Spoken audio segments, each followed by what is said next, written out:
cashew nut. After possessing this body, I found out my name was Cashew Nut. Who the hell came up with that? Of all the countless names in the world, why Cashew Nut of all things? This was not different from naming a person kimchi stew, fried rice, or omelette rice, kim pho, choy stick, park pat dong, curry. Forget it. Ever since I became this damn hamster, my human rights have already been tossed to the dogs. I grew up like a cactus in the wasteland, struck gold with a hit game, and instead of riches and glory, I ended up as a hamster. The injustice I had momentarily set aside began to surge back up. Fine. They say even rolling around in a pile of shit is better than being dead. So let's just consider it lucky that I'm alive. Even if it's in the form of a reincarnation into a novel I dozed off reading, one I even dropped halfway through, I can still accept it. But why? Out of all the characters, a rat. A rat. Why did I have to become this damn rat? Thinking complete. Alright, let's hear it. Out of the hundreds of characters, why the hell did I end up as a hamster? Because that was the only available spot. Are you messing around with me now? As I gritted my teeth, Kyle carefully placed me into my new house. Cashew Nut, why do you look so down? Do you want to rest? Yeah. I have a mountain of things to think about right now, so don't bother me. Just leave. I kicked at Kyle's palm with my tiny feet. Bam, bam, bam. I needed to have a serious talk with that damn system, so he needed to get lost. But instead, he tilted his head, peered at me with a serious expression, and then carefully placed me inside the house he had prepared. It's not much, but I make this space for you. Rest and find comfort here. Kyle smiled, a smile that felt strangely warm, completely out of place on his face, which usually exuded cold, sharp precision. What's with this? It doesn't suit you. Just act the way you look, man. Grumbling, I looked around. This so-called hamster house he had prepared for me was, at a glance, excessive. Seriously excessive. The hamster cage was full 3 stories high, towering even above the table. The frame was sturdily built with wood, the top fashioned into an elegant arc. And right in the center, a flashy red gemstone was embedded as decoration. Inside, every nook and cranny had been meticulously designed. A plush-looking cushion, a food bowl so dazzling that it could be mistaken for an accessory, soft and fluffy-looking wood shavings, countless toys, a slide, a running wheel. It was luxurious. I had never seen a hamster house built with this much effort in my entire life. On top of that, the carvings along the edges were so lavishly decorated that they practically sparkled. Did he seriously inlay gold into a hamster house? After living my whole life in a cramped, one-room apartment where opening the front door meant risking smashing the window across the room, suddenly finding myself in a 3-story mansion was overwhelming. Well, by hamster standards anyway. The Grand Duke is the 3rd richest noble in the empire. Yeah, I can see that. The fact that he built a house like this just to keep a single hamster meant he was either ridiculously wealthy or absolutely obsessed with hamsters. Or most likely both. In any case, it's best for you to rest. I'll come visit you tomorrow. I let out a deep sigh. I did not or look at him. A hamster that responds too quickly to human speech would be way too suspicious. I would rather not get executed. Thank you. I curled up in a corner. Go on. Go sleep or something. Cashew nut. Have a good dream. A good dream, my ass. This whole situation was a damn nightmare. It was only after that damn hamster lover finally returned to his bedroom that I could finally enjoy some peace. All right, time for a serious talk. Hey, get out of here. This is inside Winter's heart? Yes, that's right. And that man is Grand Duke Blake, who dies before the novel even reaches its midpoint. Kyle Jane Meinhardt. Estimated time of death, approximately 1 month remaining. Wait, wasn't this a possession novel? The female lead protagonist was Serena. Serena's name and face appeared in the system window. She was a woman with calm brown hair and green eyes. Her face looked to be around my age, but her appearance was quite shabby. Come to think of it, in the original novel, Serena had escaped the slums with her innate intelligence and survival skills after possessing her body. Before that, she didn't even have a name. Serena was a name passed down exclusively to empresses, so since she wasn't one yet, she was just an unnamed woman for now. Wait a second, but I'm the one who possessed someone. Can two people possess characters in the same story? Serena is not possessed. The identity of the possessor has changed. Miracle value currently 1%. I sat in the rocking chair with a serious expression, staring at the system window.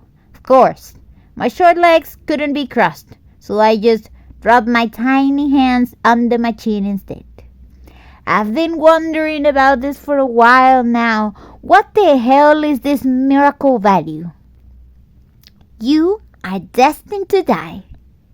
A single sentence glooming in an ominous chilling blue dropped into view, along with a smug little emoticon. Destined to die. A sudden memory struck me.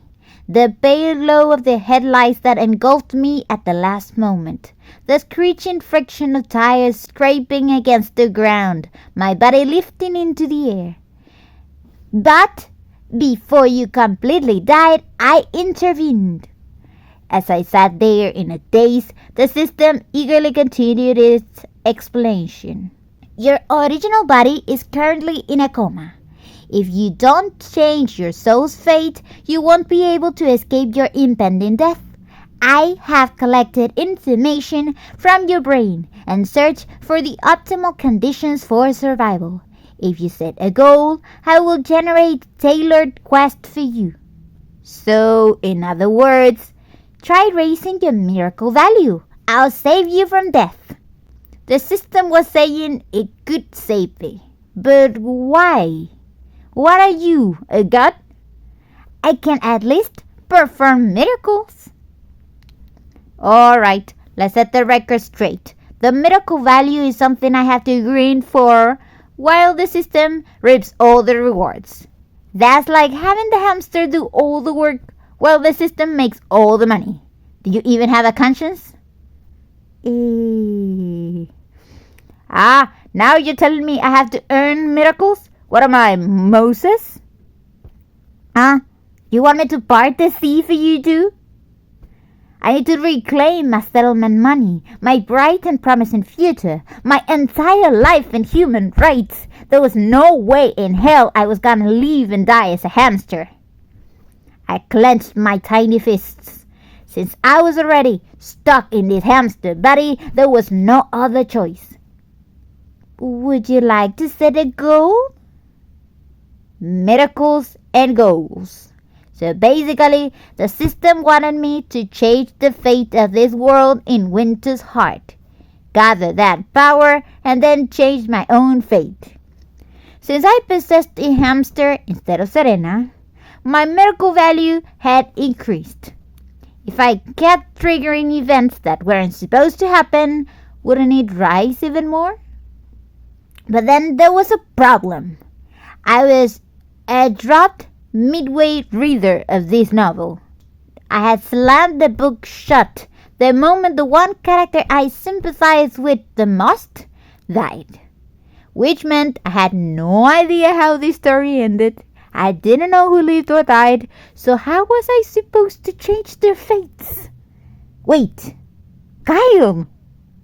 Right, Kyle Jane Mindheart. That man was gonna die in a month. What if I saved Kyle? There's no greater miracle than reversing someone's death. Yeah, like it or not, Kyle had become my owner, and even back when I was just a reader, I hated seeing him die so miserably. He was the reason I quit reading halfway through. A man who, even as he died at the hands of the woman he loved, still worried about his safety. Hey, what do you think about me saving Kyle? That counts as a miracle, right? Goal set. Save Kyle Jane Mindheart. Selecting quest. A strange feeling washed over me. If I save someone who's supposed to die, I get to come back to life too? I wanted to demand if such a thing was even possible, but considering I was already a hamster, every development had already reached peak absurdity. The road ahead would be long, but fine. Let's fight to survive. You and me both. Now, give me a quest that fits my difficulty level system. In this body, I can do a damn thing.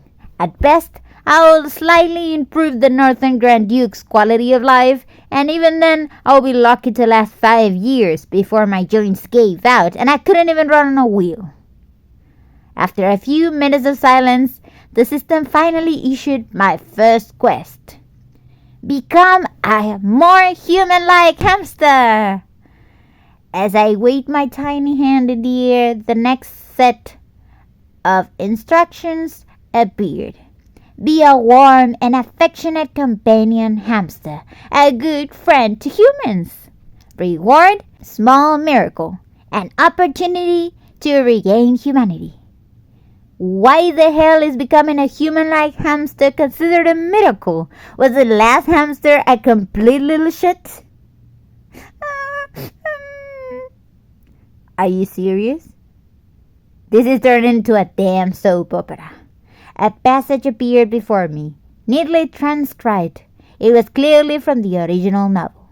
Kyle looked down at his bleeding finger. It was still just a young beast, alive, born in the harsh northern lands. Of course, it wouldn't be easy to tame. A faint trace of disappointment flickered across his cold, hardened face. Was that really in the novel? Most importantly, was he originally planning to raise the beast? Well, the North wasn't exactly a livable place for humans. Even if they had pushed back the beasts and settled here, they couldn't possibly kill every single one they came across. There had to be some human-friendly beasts, and among them, a few cute ones might have made people want to keep them as pets. It wasn't strange to hope for coexistence, even if they weren't meant to be companion beasts. Why didn't you just leave it behind? At the knight's words, Kyle replied, then it would have died. So Kyle was the first to reach out to a dying creature. Fine, whatever. I'll let it slide. We all do what we must to survive. As long as he doesn't grab me and shake me upside down, I don't have a reason to bite him. More than that, I'm a human, not a hamster. I don't do barbaric things like biting everyone on sight. And what about kissing? No, but seriously, could you cut back on the kisses? I sprawled out lazily, but Kyle's unexpected gentle smile from earlier kept flashing through my mind. Did he always like animals this much? That cold and ruthless Northern Grand Duke character showing affection like that? If his knights saw him, they would probably faint from shock. They might even think some beast was wearing Kyle's skin. Letting my thoughts drift, I unknowingly dozed off. After everything that had happened, it wasn't surprising that I passed out like a rag doll. How long had I been asleep? When I opened my eyes, it was already midday. Wait, midday? More like afternoon? Hamsters sleep an average of 13 to 14 hours. The system message popped up as if it had been waiting for me, and I squinted my tiny bean-sized eyes. After sleeping curled up for about 13 hours, only one side of my fur was flattened down. I was just about to try and fix it when, click, a massive door, easily dozens of times my size, slowly swung open. Of course, the only person who could enter this room without knocking was Cashew Nut. Him.